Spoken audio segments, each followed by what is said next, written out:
Olá, como vão vocês? Tudo bem? Eu espero que sim. Como eu havia prometido, estamos de volta. Vai ser um vídeo por semana, embora dê um baita trabalhão, vale a pena. É muito bom saber que vocês estão satisfeitos. Eu vejo pelos comentários, pela quantidade de visualizações. Que bom, isso é muito legal, isso é gratificante. Impulsiona, né? Nossa vontade de produzir mais e mais. Vamos falar hoje sobre uma outra ruína muito importante, é uma das mais estranhas. Quer dizer, tudo no Egito é estranho, mas o mais estranho é que o super estranho está por baixo, está no subsolo. Como eu tenho comentado com vocês, o Osirion, tem outros locais que nós vamos falar no decorrer dos próximos vídeos, mas hoje vai ser sobre o Serapeu. Esse, então, é impressionante. O Serapeu. Ele foi descoberto na primeira metade do século XIX. Os pesquisadores, nessa época, os arqueólogos e pesquisadores não tinham muito escrúpulo não para conseguir os seus objetivos, que era encontrar tesouros. Então, para ser respeitado entre outros cientistas e ficar popular entre o público em geral e com o governo que bancava, às vezes, a expedição, eles eram quase que obrigados a trazer para casa o máximo possível de tesouros de suas expedições. Ouro, pedras preciosas, etc. E com isso, a dinamite foi muito usada para abrir ruínas, abrir portas, etc. Isso aí fazia praticamente parte do equipamento padrão de todo pesquisador na época. E isso aí não foi diferente para o caçador de tesouros, escavador, como eles chamavam na época, e egiptólogo francês Auguste Mariette. Ele, em 1851, ele descobriu a entrada de uma tumba perto da pirâmide de Djoser, onde ele suspeitou haver tesouros preciosos. Durante uns 3.000 anos, mais ou menos, ladrões de túmulos procuraram em vão por esse acesso. Eles sempre existiram durante toda a história e era um pesadelo para os egípcios. E a suposição de Mariette parecia ser confirmada quando ele foi praticamente saudado por uma estátua do touro Apis, né? Logo atrás da entrada que ele havia descoberto. E ao lado dessa estátua do touro Apis estavam outras estátuas e algumas estelas de pedra, são tabletes de pedra. O touro Apis era reverenciado pelos antigos egípcios como personificação do principal deus criador, que era o Ptah, né? Que, segundo a história egípcia, fez o homem do barro. Eu acho que eu já ouvi essa história em algum lugar, né? Só que essa do Ptah é muito mais antiga, milhares de anos mais antiga. O homem foi feito do barro. Bom, Mariette presumiu que ele estava no chamado Serapeu, que era um lugar milenar de culto e sepultamento para touros sagrados Apis. Serapeu é um nome novo. Esse local existia, mas não era o nome de Serapeu. Serapeu foi depois da fase grega, quando houve a invasão grega no Egito. Os estudiosos gregos já haviam relatado por volta do ano 25 a.C., quer dizer, isso aí já estava na dinastia dos Ptolomeus. Ptolomeus era um general das tropas de Alexandre o Grande, que foi deixado no Egito como faraó. E da linhagem dos Ptolomeus é que Ptolomeu era irmão dele. Surge Cleópatra mais tarde. Então, então os gregos já falavam desse templo de Serapeu, porque ele estava sendo utilizado para a adoração a vários outros deuses. Entre os deuses estava o Serapis, que é outra história. Então ele examinou o extenso complexo, ele ficou impressionado e encontrou pela primeira vez uma tumba intacta, a tumba de Shem-Wazet, que era o filho do faraó Ramsés II. Mariette tinha o precioso tesouro. Era composto de pelo menos 7.000 artefatos que foram enviados para Paris, claro, onde parte desse acervo ainda pode ser admirada no Museu do Louvre. Como eu disse, parte, porque uma outra parte não. Está escondidinha. Depois de limpar o túmulo de Shem-Wazet, na chamada Pequena Galeria, porque tinha uma galeria, depois ele encontra uma outra e mais embaixo, que ele chamava de abóbada inferior, né? Nessa chamada Grande Galeria, aí sim é que está a grande doideira desse local. Vocês vão ver nas fotos. Ele encontrou 24 compartimentos, nichos, fechados com paredes de tijolo, completamente selado. E dessas paredes haviam placas de pedra cobertas por hieróglifos. O Mariette mandou derrubar as paredes, evidente.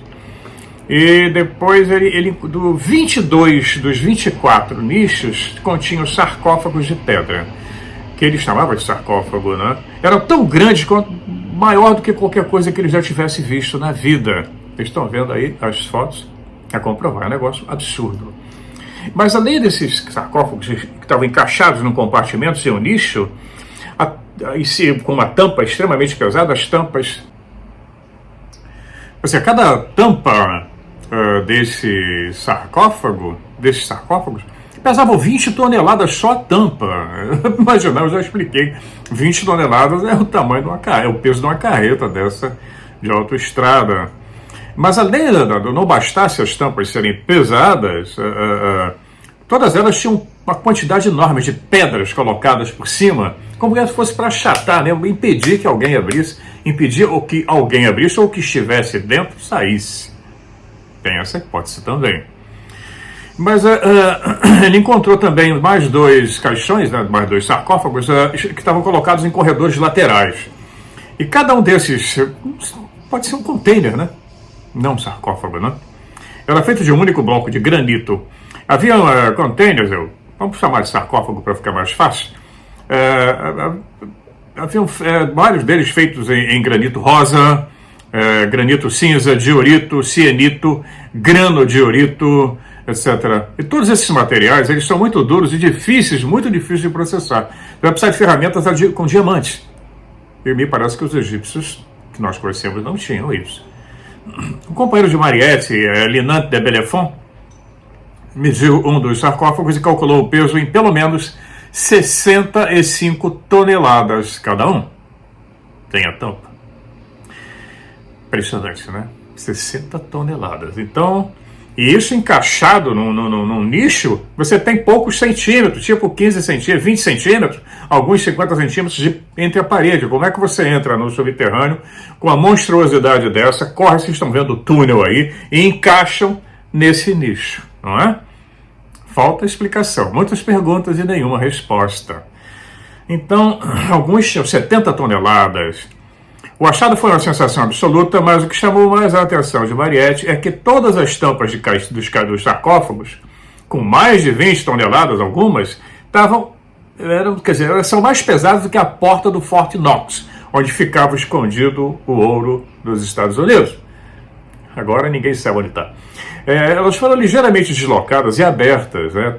Tinha uma aberturazinha, dá para ver nas fotos. E uma rápida olhada nos caixões foi o suficiente para determinar que todos eles estavam vazios. Isso foi uma frustração muito grande para ele. Muito, muito. Eles ficaram intrigados, não satisfeitos, porque não havia indícios que naquela área ali tivesse acontecido saque. Porque normalmente os saqueadores fazem uma bagunça infernal quando eles invadiam uma ruína dessa, um túmulo desse. Eles espalhavam tudo em volta, destruíam tudo que não podiam levar. E esse local estava limpo, porque ele já era assim há muito tempo. Ninguém sabe exatamente o que existia ali, nem para que era.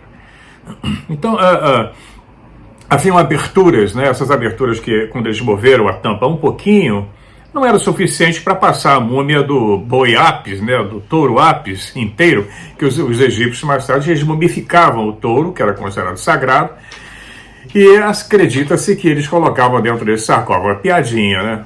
Não passa ali um embrulho, tem mais ou menos 1,70 m um touro mumificado. E você empurrar um touro ali, não ia, né? Então, apenas um sarcófago, eu estou falando disso aí tudo em 1851, hein? Apenas um sarcófago parecia intocado, e Mariette e seus assistentes tentaram, sem sucesso, empurrar a tampa pesada para o lado. Tem a foto dele aí. Então eles colocaram o quê? Dinamite e, bum, explodiram tudo. Abriram um buraco no container. E eles ficaram espantados porque esse container também estava completamente vazio e polidinho por dentro. Então ele considerou que o conteúdo dos caixões poderia ter sido removido para um outro local, e se houvesse uma explicação, ele provavelmente encontraria nas tábuas de pedra, que tinham várias, que estavam nas paredes dos nichos. Você vê onde elas estavam colocadas, tem uma espécie de uma depressão na rocha, parece que alguém passou uma espátula.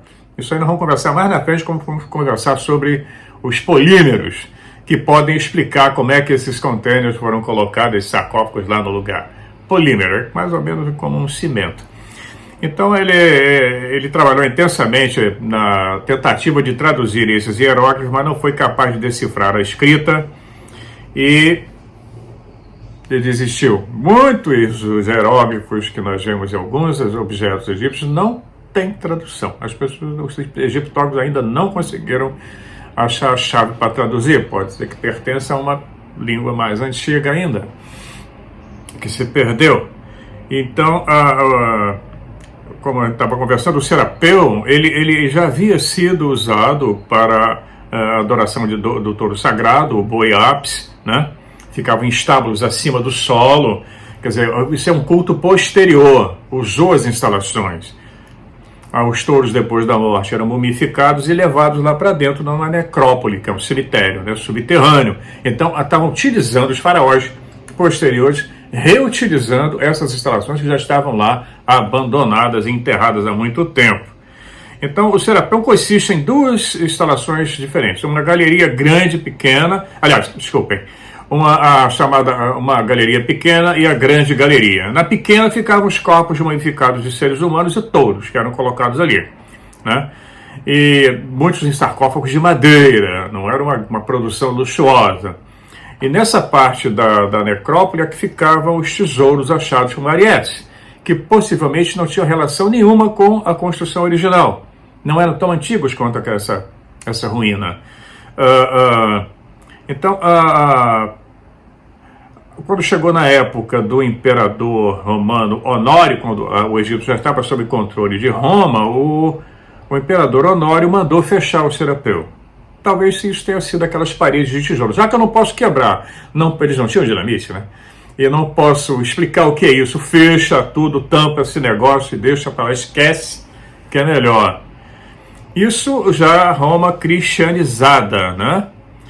Então nós vamos ver isso para depois do ano 325. Os monges do mosteiro próximo ao local retiraram as múmias dos sarcófagos, destruíram todas elas, para então ver se acabava com o culto ao boi ápis.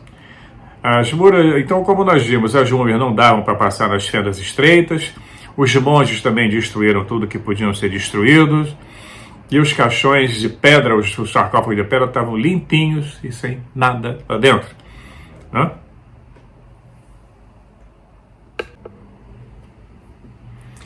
Pois é, então nós temos aí uma série de perguntas e nenhuma resposta. As tabuinhas de pedras, as placas de pedras, os tablets, né, que outrora estavam nas paredes, nos nichos e nas salas da frente do complexo, foram elas destruídas ou levadas para outro local? Sabemos que uma parte foi para o Louvre. Onde é que está o resto, né? E que informações elas tinham? Que mensagens foram gravadas naquelas pedras? Cada sarcófago é diferente, em material, tamanho, forma e peso. Tem algumas que eles não são totalmente iguais. É estranho. Os pedreiros que fizeram esses grandes sarcófagos não davam muita ênfase à aparência externa. Então existem bordas inclinadas, superfície torta, amassada. Imagina um granito daquele amassado. Eu estou mostrando no final do vídeo, tem uma série de fotos sobre o Serapeu. Parece que foi amassado, a coisa não moldou muito na forma, né? Pode ser. É o que eu acho. O interior de todos os sarcófagos, né, é limpo, perfeitamente reto. As paredes laterais são lisas. Os lados internos das tampas são totalmente planos. Eles podem ser selados hermeticamente. O ângulo dos cantos internos na borda tem exatamente 90 graus. É impossível fazer isso com uma bolinha de pedra, uma massa de madeira e um cinzel de bronze, um formão de bronze ou ferro, que era o material mais duro da época. É impossível. Não, inventa outra história, não tem. Então nós vamos ver que no interior eram perfeitamente limpos e por fora eles eram polidos, alguns dão reflexo da luz. E nós vamos ver que alguns deles, alguma inscrição foi feita, mas é muito mal feita, porque é difícil fazer ali um baixo relevo naquele material. É bem posterior. Algum faraó, alguma autoridade egípcia foi lá e escreveu ali alguma coisa. Dos 3 sarcófagos, dos 24 que existem, Três tem esses hieróglifos mal esculpidos, né? Que são reis da 26ª a 27ª dinastia, que é de 400 a 500 anos antes de Cristo, que é bem recente, é o período clássico da Grécia, então a coisa que veio depois, né? Tempo de Aristóteles, por aí. Os textos não têm relação nenhuma, inclusive com o boi Apis, na verdade. Então nós vamos ver que esse é mais um dos grandes mistérios do Egito, o que está enterrado naquele subsolo até agora. Tem muito mais coisa, fora que já esconderam da gente. Desde 2011 eles abriram a galeria, tá todo, hoje o turista pode visitar o Serapeu, tudo já foi retirado, evidente, os sarcófagos estão lá. Eles fizeram, o governo egípcio fez um reforço estrutural nas abóbodas e nos nichos com reforço de ferro, porque a coisa estava meio que desabando. Imagina, usaram dinamite para abrir um dos sarcófagos, imagina que ele foi feito ao longo desses milhares de anos. Então a estrutura estava muito comprometida, a estrutura dos corredores, né? Então o Egito fez uma grande reforma, mas tudo bem, muita coisa foi perdida nessa reforma, como sempre, né? O substrato original, o piso, foi coberto com o piso de parquet, e os andaimes de aço. Agora você anda em volta dos sarcófagos e tal, pode tirar fotografia, etc. É muito louco. Isso é só uma pontinha do iceberg. Eu fiz um resumão para vocês. Tem um escritor chamado Gregory Sporey. Ele fez um livro sobre o assunto Deuses, Anjos e Gigantes. Mas tem vários livros sobre esse assunto, assim como tem sobre as pirâmides sendo uma usina de força, né? Muita gente falando sobre esse assunto, isso não é nenhuma novidade. É que a ciência oficial não toca do assunto. Mas tem muito canal do YouTube também falando sobre isso. Eu fiz essa semana, eu fui com a Magdalena, como eu comentado com vocês, ao Museu de Arqueologia de Leiden. Fizemos uma viagenzinha até lá, nós moramos lá 3 meses, mas os museus estavam fechados devido ao cavalo de Troia. E agora nós podemos visitar sem focinheira, completamente isso, vocês estão vendo na foto. Eu coloquei algumas fotos, vou colocar a descrição, estou colocando a descrição, vou falar exatamente o que é que vocês estão vendo. A Magdalena me ajudou, né, com essas fotos, e ao longo dos outros vídeos eu vou colocando mais fotos dessa visita, porque foram muito fotos, tiramos mais de 800 fotografias, eu vou material para usar em outros trabalhos, em outros vídeos, e aos pouquinhos eu vou mostrando a vocês a grandiosidade que foi essa civilização egípcia, e a anterior a ela, muito mais grandiosa, não tenho dúvidas. O que será que esconderam da gente? Estamos aí procurando essas respostas, por isso o nome do canal é Enigma, Buscando Respostas. Essa é a grande viagem, porque não vamos ter todas as respostas, talvez nunca venhamos a saber. Então é isso aí, até já, se cuidem, ok? Vamos daqui a uma semana continuar esse papo. Bye, bye. Uma das descobertas mais espetaculares no Mar do Norte é sem dúvidas o fragmento do crânio de um Neanderthal, até então o primeiro. O fóssil foi encontrado em 2001 na costa de Ierseke, da província de Zeeland, aqui no sul da Holanda.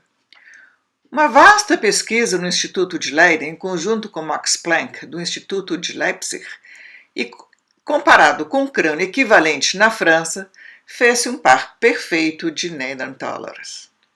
Crane, o nome que lhe foi dado, viveu cerca de 50 a 70 mil anos atrás. Morreu aos 20 anos. Foi constatado através de exames que ele era carnívoro, o que é típico dos caçadores de animais selvagens de grande porte. Considerando a minha ancestralidade neerlandesa e francesa, entre outros, podemos nos alegrar com esse parente simpático. Foi um grande prazer encontrá-lo. Bem, aí está toda a equipe do Mariette, no Egito, e as estruturas subterrâneas que ele encontrou são gigantescas, como era na época. O governo egípcio já cimentou, fez umas proteções com os arcos de ferro, passarelas, etc., para a proteção dos turistas. Mas o local já tinha sido devastado completamente, não tinha mais nada. Aí nós vemos um dos sarcófagos bem polido, a superfície externa, mas com um defeito na parte de baixo e a tampa de 20 toneladas. Os corredores, aí mais um dos sarcófagos. O tamanho desse corredor é uma coisa impressionante. Isso tudo no subsolo. Como foi escavado isso aí? Como é que esses sarcófagos entraram lá? Podemos ver aí na próxima imagem a grandiosidade da coisa. Uma tampa de 20 toneladas, polida, colocada nesse estreito nicho. Vocês podem ver as estruturas metálicas colocadas pelo governo egípcio por uma questão de proteção. Porque o local já havia sido saqueado muito antes, era visado por ladrões de túmulos, etc. Em cima de toda essa estrutura que se construiu o templo de Serapis.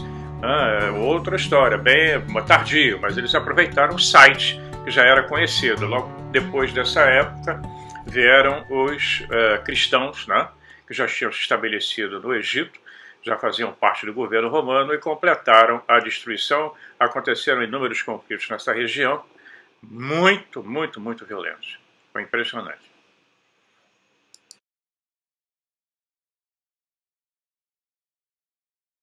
Ainda nós temos a figura impressionante em bronze de Osíris, a Dona Magdalena testando o tamanho de um sarcófago menor, ver se cabia.